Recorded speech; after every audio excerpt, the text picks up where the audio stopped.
when we tackle obstacles, when we face adversity and conflict, it is only then that we find hidden reserves of courage and resilience we didn't even know we had. The future is hinged on your resiliency. So our wounds become wisdom because our perspective. We have a new program.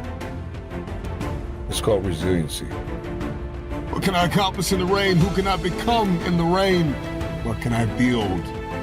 Under these conditions, resilience is based on compassion for ourselves as well as compassion for others.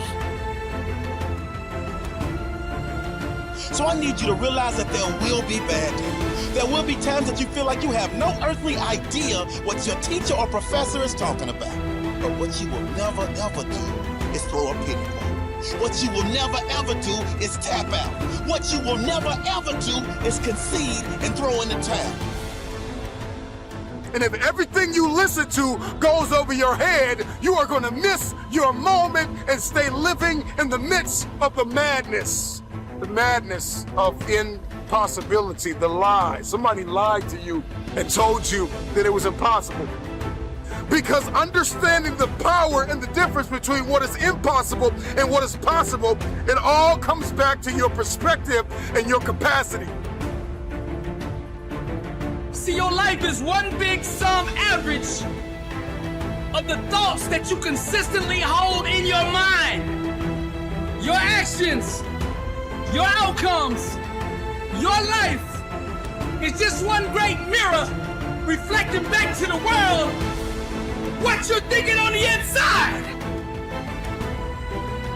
All of the pain, all of the trauma, everything you have experienced, the turbulence, you have to garner up all of that hunger. I'm talking about you gotta think of everything you've ever wanted in your life, and you gotta put it toward that goal.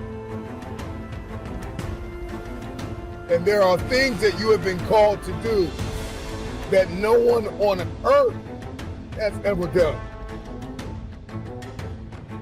I know what pain feels like. I know what disappointment looks like, and I don't like the look. I'm coming back for everything they told me I wanted. I'm gonna show the world that whatever is broke can truly be fixed. I'm gonna be greater and better than anything you've ever seen.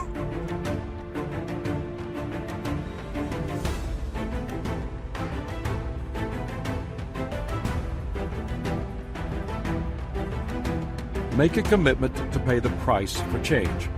American dramatist and screenwriter Sidney Howard remarked, "One half of knowing what you want is knowing what you must give up before you get it." Change always costs you something, if not monetarily, then in time, energy, and creativity.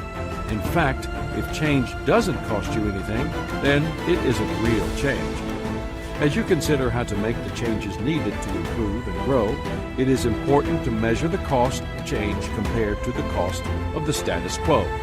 You have to do your homework. That often makes the difference between change equals growth and change equals grief. What will the changes you desire really cost you? Management expert Tom Peters gives a perspective on this. He suggests, don't rock the boat, sink it, and start over. If you desire to be creative and do something really innovative, that's sometimes what it takes. You must destroy the old to create something new. You cannot allow yourself to be paralyzed by the idea of change. 4. Change must happen within you before it can happen around you. I love the Peanuts comic strip by Charles Schulz, in which Lucy says to Charlie Brown, "I would like to change the world." "Where would you start?" Charlie Brown asks her. Lucy's simple reply, "I would start with you." I hate to say it, but our attitude is probably a lot more like Lucy's than we would want to admit. If we don't like something, we desire change for everyone other than us. We are resistant to change. Novelist Frances Hodgson Burnett wrote, "At first people refuse to believe that a strange new thing can be done. And then they begin to hope it can be done. Then they see it can be done.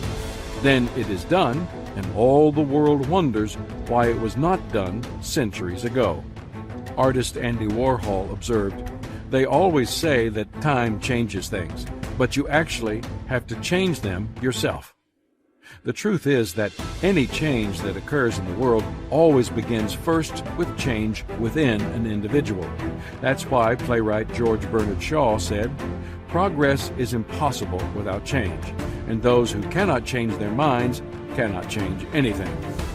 The good news is that once you dedicate yourself to growth and develop a lifestyle of planned improvement from the inside out, it becomes normal to you.